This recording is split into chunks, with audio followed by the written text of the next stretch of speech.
if we are clear on that, then we must inevitably ask, naturally, whether the brain can ever be cleansed, if I can use that word, of all the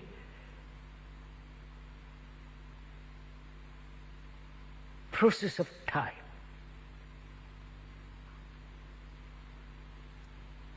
So, am I correct in understanding that this conditioning of which you speak goes into the human consciousness in some before the birth of the human being? In other words, he is born with a certain loading of conditioning, a certain content in his very brain that you would call conditioning. It's not only what happens to him in his actual life as he grows up. Not only that, but we use the word consciousness.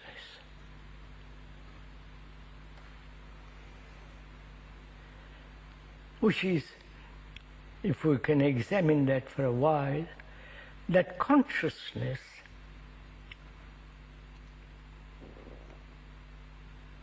is all our reactions, responses,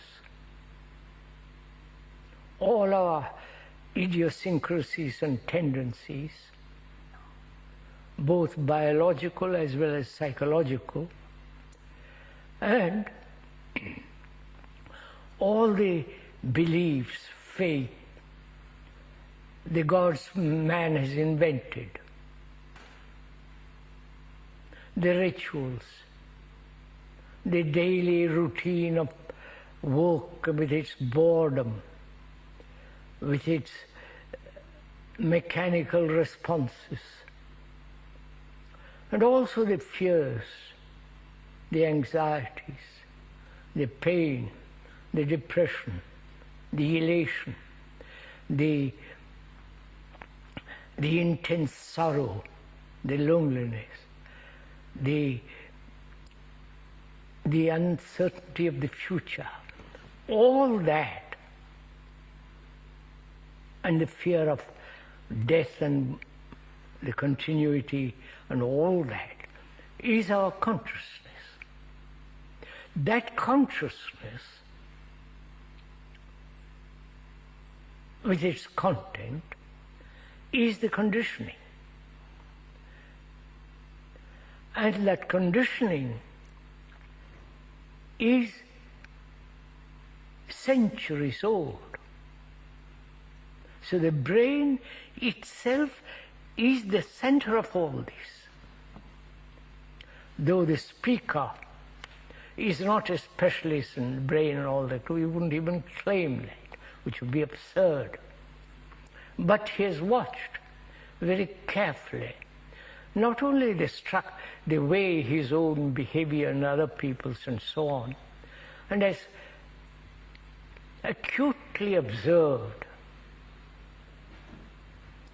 And one can see for oneself that the brain is the center of all action, all thought, all our fears, all our tendencies, propaganda, the innumerable subtle impressions and all that. That is the brain is that. And can that brain, which has evolved through millennia upon millennia, can that brain ever be cleansed of all the time-binding quality? That's really the deep question. Probably one never asked this question,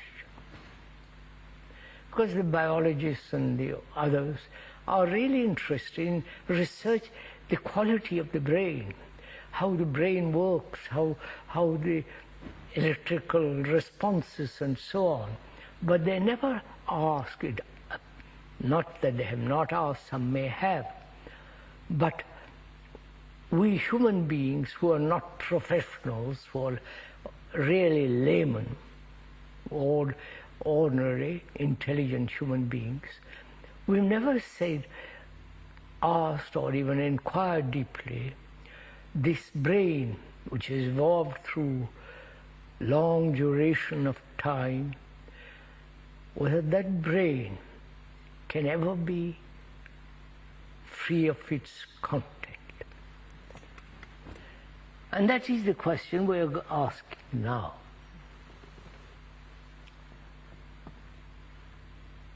Can the brain itself, which has been programmed and conditioned, ever ask that question?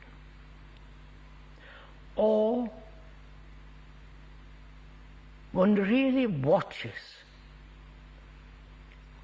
very diligently, acutely, how the brain works in our daily life, how it reacts, how quickly its responses are according to its background, according to its knowledge, according to its tradition. And in watching these quick responses, one discovers how conditioned those responses are. So would you include instinct in this? Instinct in this is area? part of our... Is that conditioning? Instinct is part of our conditioning, is part of our